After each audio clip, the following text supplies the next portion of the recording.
अब एसी का जो टेम्परेचर स्टैंडर्डाइजेशन है 20 डिग्री से 28 डिग्री रहेगा, यानी 20 डिग्री से नीचे हम उसकी कूलिंग नहीं कर सकेंगे और 28 डिग्री से ऊपर वार्मिंग नहीं कर सकेंगे। इस प्रकार का एक पहली बार इस प्रयोग को किया जा रहा है और मुझे लगता नहीं कि 20 डिग्री से नीचे कोई करके सोता होगा। It's a hot, really hot afternoon with almost 46 degrees Celsius and you are in your cozy bedroom wanting to set the AC temperature to 16 degrees or 18 degrees Celsius. But the Indian government may not allow you to do that anymore. In a first of its kind experimental move, the Union government has announced that air conditioners across India will soon be limited to a temperature range between 20 degrees and 28 degrees Celsius. Union Minister for Power, Housing and Urban Affairs, Manohar Khattar described the regulation as an effort to standardize cooling settings in homes, offices, public spaces and even your cars. जहाँ तक air conditions की standardisation, temperature standardisation, ये भी एक नया प्रयोग, नया एक प्रावधान ये किया जा रहा है। इसको बहुत जल्दी लागू करने जा रहे हैं। अब एसी का जो टेम्परेचर स्टैंडर्डाइजेशन है 20 डिग्री से 28 डिग्री रहेगा, यानी 20 डिग्री से नीचे हम उसकी कूलिंग नहीं कर सकेंगे और 28 डिग्री से ऊपर वार्मिंग नहीं कर सकेंगे। इस प्रकार का एक पहली बार इस प्रयोग को किया जा रहा है। So why exactly is the government trying to control the temperature in your rooms, cars and public spaces? This measure comes against the backdrop of a rapidly warming climate and an unprecedented surge in demand for air conditioning. Officials point out that allowing ACs to run below 20 degrees Celsius drives up the electricity consumption, triggers sudden peaks in power demand, and pushes up bills for consumers. So technically, the move, while experimental, is aimed at standardizing the temperature settings to boost energy efficiency, reduce sudden spikes in electricity demand, and help bring down power bills for you, and eventually mitigate climate change. According to the Bureau of Energy Efficiency, raising the air conditioner temperature setting can significantly cut electricity use. Most ACs are set between 20 and 21 degrees Celsius, but the ideal comfort range is 24 and 25 degrees Celsius. Raising the temperature from 20 to 24 degrees Celsius can lead to around 24% power savings, while each 1 degree Celsius increase can save about 6% electricity. If half of India's AC users adopt this, the country could save 10 billion units annually, slash rupees 5,000 crore in electricity bills, and reduce carbon dioxide emissions by 8.2 million tons, making it a cost-effective and energy efficiency measure. India's peak electricity demand already exceeded 250 gigawatts last year and is expected to climb another 8% in 2025. During the hot months of April through June, parts of the country face power shortages. By capping AC settings, policymakers aim to save up to 60 gigawatts of peak demand by 2035. That would prevent the need to spend almost $88 billion on building new power plants and grid systems, according to a study by the University of California, Berkeley, which was cited by Bloomberg. बहुत से देश ऐसे हैं, अभी बहुत से जो लोग बताते हैं कि जापान में ये 26-27 डिग्री के आसपास स्टैंडर्डाइज किया हुआ है और इटली बता रहे थे 23 डिग्री इटली में किया हुआ है। जिन देशों को हम बहुत ज्यादा अपने से आगे मानते हैं, फॉरवर्ड मानते हैं और पता नहीं वहां लोग बहुत कुछ आगे करते हैं, वहां इस प्रकार के स्टैंडर्ड हैं और हमने अभी डरते डरते उसको 20 डिग्री किया है। इसका एक अनुभव आने के बाद इसको आगे भी विचार किया जाएगा और मुझे लगता नहीं कि 20 डिग्री से नीचे कोई करके सोता होगा।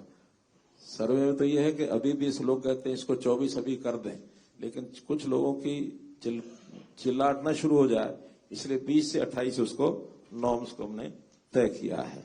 Globally, similar temperature standards were suggested, but they are mostly either guidelines or never have been implemented. In Japan, public buildings maintain a default of 28 degrees Celsius. Spain requires public air conditioning to operate no cooler than 27 degrees Celsius, and Italy and parts of Germany have adopted comparable rules, dubbed as Operation Thermostat, but this was also to reduce dependence on Russian gas after the Ukraine war began. But replicating these measures in India poses some challenges. There has already been criticism of the move, and users on social media do point out certain problems. First and foremost is taking away the control from the consumers. In the countries where such a move was implemented or suggested, the control was still with consumers able to set their desired temperature, and fines were imposed ranging from 500 euros to 3000 euros for public places in Italy, not following the standardized temperature. So while it seems the government will strictly mandate the appliance companies to restrict setting the temperature below 20 degrees Celsius and over 28 degrees Celsius, it is yet to be seen whether the government backtracks on such a move and give more control to consumers to set their own temperature and make this merely a suggestion for them, and they can impose a fine on public spaces. Secondly, India's climate is not like that of Europe. It faces temperatures as high as 50 degrees in some places.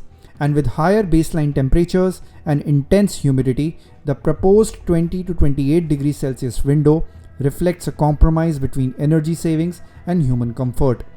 Officials are studying regional adjustments to allow slightly cooler settings in coastal or high humidity zones. The government's move follows a public consultation on mygov.in, where citizens weighed in on their cooling preferences in a survey conducted until March 25, 2025. While the move signals a shift towards sustainable cooling, encouraging energy-efficient appliances and behavior changes, it still begs the question whether the method in which it is being implemented is correct or not. What do you think of this move? Mention in the comments below. And for more news and updates, keep watching Live Mint. In a world where business never stops, Mint keeps you ahead, any screen, anytime. From studios to the ground, Mint breaks down business, leadership and lifestyle, boldly, visually and smartly. From boardrooms to markets, from personal wealth to industry trends, we bring you the insights that matter. Mint is doing brilliantly well. It's a well-read page, I would think. What fuels India's biggest CEOs? Ride along and find out. I have to work that much harder. I have to put that much more in. Over the years. Earlier I could say, no, I can't afford it. Yeah. But now I can. Want to invest like the pros? Learn from India's top market experts. Things like that worry me about markets. I don't want to buy a house to invest. Your money, your future. We make finance simple. Step inside breathtaking homes and the creative minds behind them. So we are at the house in Camellias. I think Camellias is the most expensive property in the NCR and probably the most expensive in the country. India's real estate scene decoded. No jargon, no fluff. Home buyers will have more bargaining power. It's a great time to buy a house as well. Some chase success, others create it. Meet the ones who made the impossible possible. I don't want to be a doctor, I don't want to be an engineer, I don't want to be an accountant. That's the most fragile thing. Poof, it will go away. वो ताली ऐसी थी ना, इतनी addictive थी, मैंने कहा boss अब तो यही होगा. We don't just talk business, we show it, and the world's watching.